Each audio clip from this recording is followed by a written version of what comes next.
Welcome back to another episode of Be Real Talks. I am your host, Sophia Gibbery. Today we have with us Tommie Pearson Jr. He graduated from Binghamton University in 2018 with a bachelor's in political science.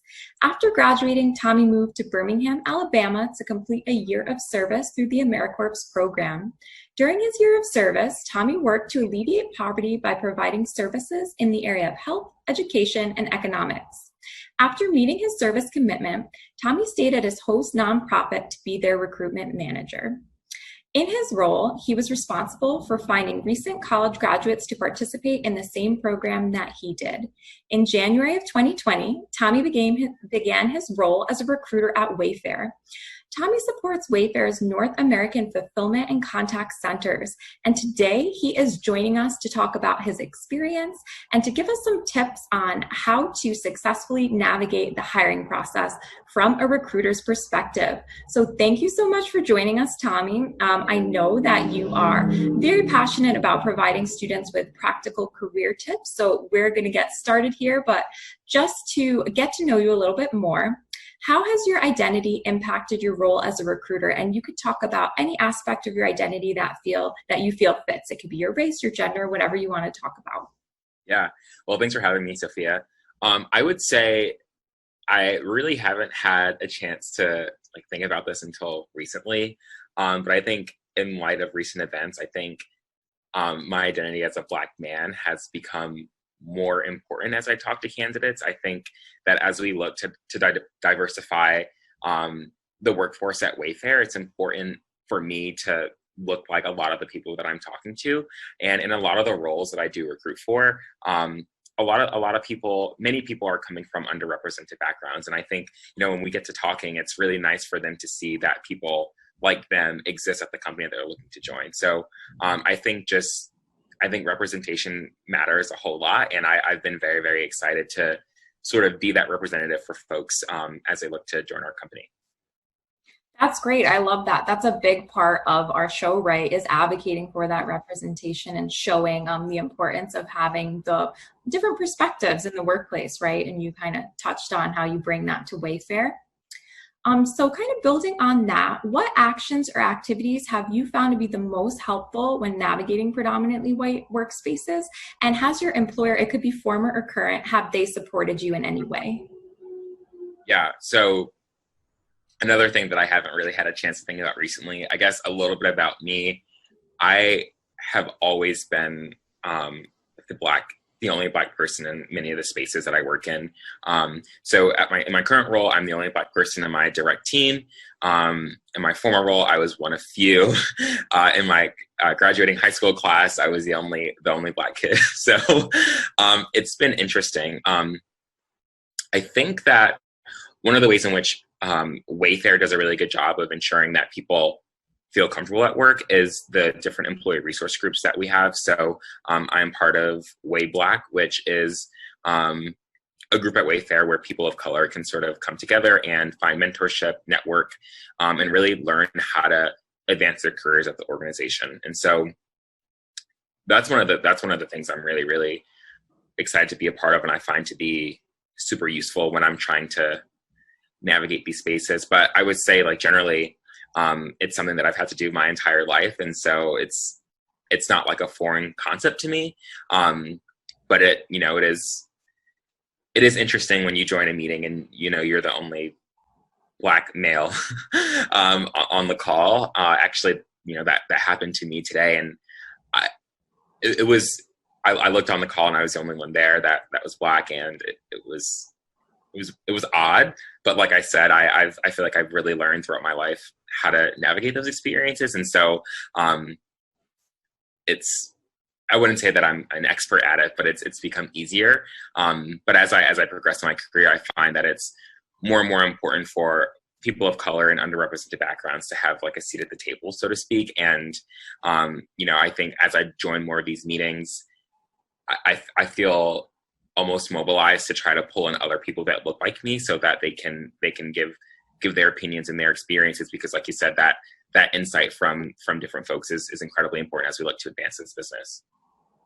Yeah, I think what's really cool about your personal experience is you talk about how you're used to predominantly white spaces, but even then you're still kind of like there's still an awkwardness there, right? It's still a noticeable thing. So you've kind of built up that skill in a way, but it's always something that's kind of affected you. And it's nice that you've been able to kind of connect with the Way Black program, and see yourself as kind of you said you were mobilized to kind of bring in more of those voices. So very cool. And it really demonstrates, I think a lot of the time when people think about Black males or people of color, they kind of see them as just one group, right?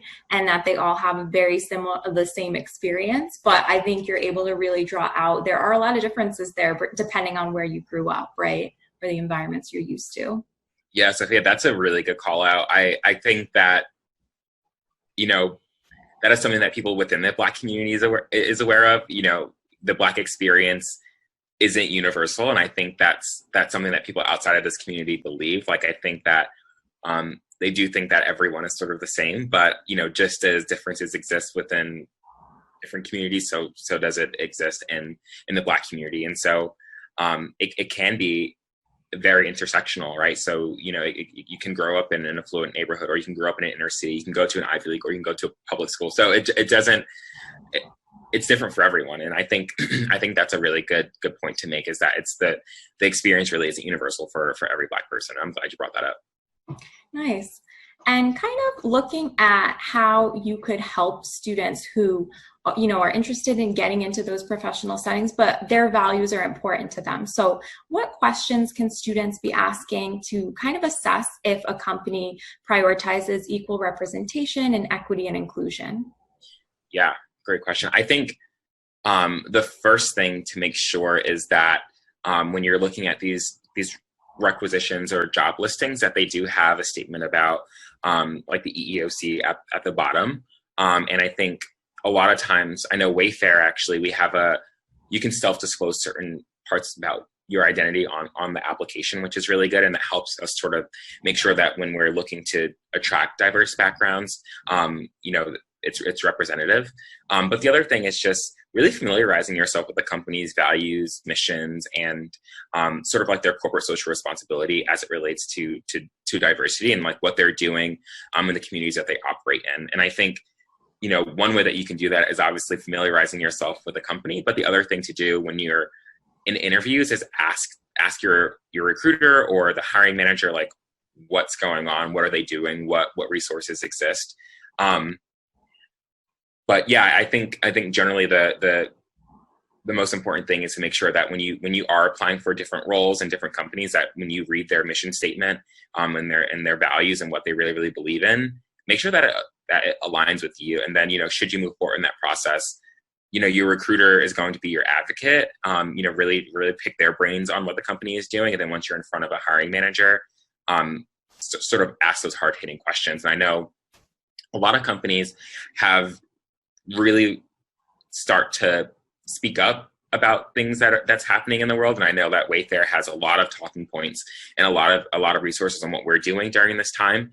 And so that might be a great question to ask as well, as like, during, these recent events where our world is literally turned upside down, what is your company doing to sort of mitigate these issues and be a voice? And how are they amplifying the stage and the platform that they have to really create a more equitable world, but also a workforce? Because, they could be doing great things for their communities, but it's equally important that they're doing great things for their employees. So that's a perfectly fine question to ask, and one that I really, really implore students to ask, because you want to make sure that you're joining a company that you believe in, and that, when they make these statements and they make these changes, it feels authentic and real. Does that make sense? Yeah, definitely. And I think kind of building off of that, because I know sometimes it can be uncomfortable for students to ask those direct questions. I want you to kind of give students a little confidence about asking it, right? Have you heard those kinds of questions before? What kind of responses to them would they receive? Yeah. I will say, one of the big questions I've been getting is around COVID. What is Wayfair doing to make sure that their employees are safe? if I can be totally honest, I haven't really gotten a lot of questions about like racial justice and things like that. But as far as like giving the students confidence, I mean, really, I don't know how to give you the confidence, but I want to empower you to ask those questions. Like there's literally nothing wrong with asking that question. It can be awkward, and you don't really, it can be weird to sort of bring up the race thing and the justice thing, the political thing. But if that's something that you're passionate about and that you really, really care about, you want to make sure that you're joining a company that is on the same page as you. So ask those questions and take notes as well. And, if you have a friend or a family member that works at the company that you might be applying for, or even like a Binghamton alum, like this network is really, really nice and kind. And I think if you reach out to them and say, hey, I had an interview, I asked this question about what the company is doing around race and even COVID, like, can you verify that this is real, or that they're just sort of telling me this? And I think, if you see that there's a discrepancy and a gap in the gap, and there's a gap in the information that you're receiving, that might be a red flag, right? But yes, feel empowered, feel totally comfortable doing that. I know it's weird, but like I said, you want to make sure that you're joining a company that's on the same page as you. I think that's really great. So also having that empowerment, but then you recommended another tip of utilizing your network, right? And if you know someone who's kind of affiliated or has some insight into the company, reach out and see if the answers that, the candidate is receiving are honest, right? And I also think it's really great that you mentioned another point, right, of don't just look at the mission statements and the donations kind of thing, but see how they're really taking care of their employees. I think that's really, really solid advice for our students. And kind of thinking about more so how students can handle potential discrimination, right? So if a student feels like they experience discrimination in the hiring process, are there questions or things that they should be doing to navigate that? Yeah. So my biggest tip here, again, would be to take notes. In the legal profession, or in legalese, they call it like contemporaneous notes. And so let's say, for example, you are feeling discriminated throughout the hiring process. That's going to be your evidence, because, in many cases, the interviews aren't recorded. There may not be another person in the room. And so the only evidence that you have are the notes that you've taken. And I would recommend that you take notes during interviews. It's not frowned upon. I think as a recruiter, it's actually welcomed, and it really shows that you're engaged. And honestly, the interviewer has no idea what you're writing. So take those notes. And then a lot of companies do have outlets for folks to tap into if they feel like they've been discriminated against. It's important to utilize those. I know at Wayfair, the process, I don't know the process like exactly like from beginning to end, but one of the things that we do is that we acknowledge the complaint, we investigate it. And if there needs to be like an action taken, that, our we call HR at Wayfair talent management, but our talent management team will sort of take care of that. But yeah, I think taking notes is really, really important. And yeah, I think that in that moment, it's going to feel very weird for you to push back and really be an advocate for yourself. But at the end of the interview, like, reach out to your recruiter, let them know. Like I said, your recruiter is your advocate. And so they're going to make sure that you're having a good candidate experience from beginning to end. They want to make sure that even if you are not going to be a yes, that, you still are grateful for the opportunity that you had, and everyone in the interview process treated you well and like a human. And if for some reason you don't feel that way, then your recruiter needs to escalate that concern. And, the recruiter can escalate the concern, but you can also initiate that process on your own. Just, I think every company has a different way of like funneling those complaints. So just sort of navigate the website and figure out how you can put in a formal complaint on top of your recruiter sort of advocating or escalating those concerns. Does that make sense? Mm-hmm. Yeah, take those notes. I'm definitely highlighting that. And I like how you talk about the recruiter as an advocate. I think sometimes students see it as a little bit one-sided, right, when dealing with a recruiter. So knowing that that's a two-sided relationship and the recruiter is there to support you as well is really important. Yeah. So another related question to handling the hiring process, we do have students that come into the Fleischman Center and they feel as though a diagnosed mental health illness is something that really, really shaped their strengths, impacted them as a person. They want to talk about it, but they feel like they could potentially, like, that could work against them. Do you have any tips of how they could disclose those diagnosed mental illnesses? Yes. So in the same way that students can self-disclose parts of their identity, you can also self-disclose parts of, like, any disability that you might have. I don't remember what the official term for that document is, but there's like a lot of times when you're filling out applications, one of the last steps is to, like, do the veteran disclosure, anything about your, like, race, gender, identity, and then the last thing is, like, disability. You can self-disclose it. I think if a company is using that against you, that is a discriminatory practice, and they quite literally have a lawsuit on their hands. So, I mean, if you think that was something that was, like, that disqualified you, again, you might want to use one of those channels. But I think generally before you even get to, like, a screen with a recruiter or hiring manager, that's something that you disclose, on an application. So at that, that's so early in the process that, like, can you really be sure that that's what it was? But I mean, if you really honestly believe that everything else that you filled out was great, you had the experience, but you really do feel like this disclosure that you made about a mental illness or disability has disqualified you, I think you need to contact the company and say, hey, submit an application. This part wasn't right. What can I do? Just be mindful of the fact that it is really preliminary in the process, and it might be hard to verify. But if you do feel like that's something that is hindering you from moving forward in the process, then definitely reach out. Okay, great. And so this could be for the current company that you work for or former companies. How have you seen that they've developed job postings to have more inclusive hiring practices? Yeah.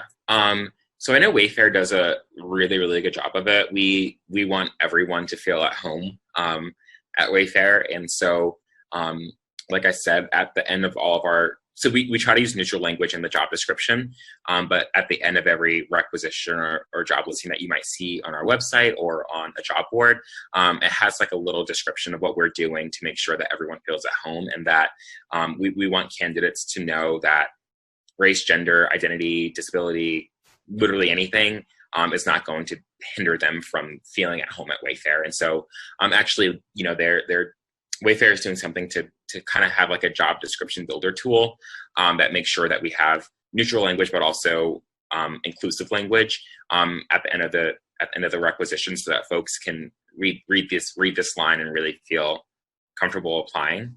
I think so. Before Wayfair, I worked at a nonprofit, as Sophia shared in the beginning, and I think in many ways, nonprofits they don't seek to draw profit, and they're there as a resource for their communities, and so I think they are inherently more inclusive. Obviously, you can find examples where that might not be true, but I think nonprofits are a special case and really welcome those diverse backgrounds. But yeah, I think private corporations are a little bit different, but I would say that Wayfair has done a very good job of making sure that we're using neutral and inclusive language. Does that answer your question? Mm-hmm. Yeah, and I think that's good for students to know that they could identify that language on that job posting right away, right, when they're looking for it, and having that awareness that companies are actively ensuring that they're kind of alerting the candidates to that, right, in those job postings. Yeah. Okay, that was great. Thank you for joining us today, Tommie. I know that students will be able to gain some great tips when they're searching for jobs. If you want to kind of connect with Tommie further, feel free to add him on LinkedIn. And to all the students watching, I will see you on the next one. Thanks, Sophia.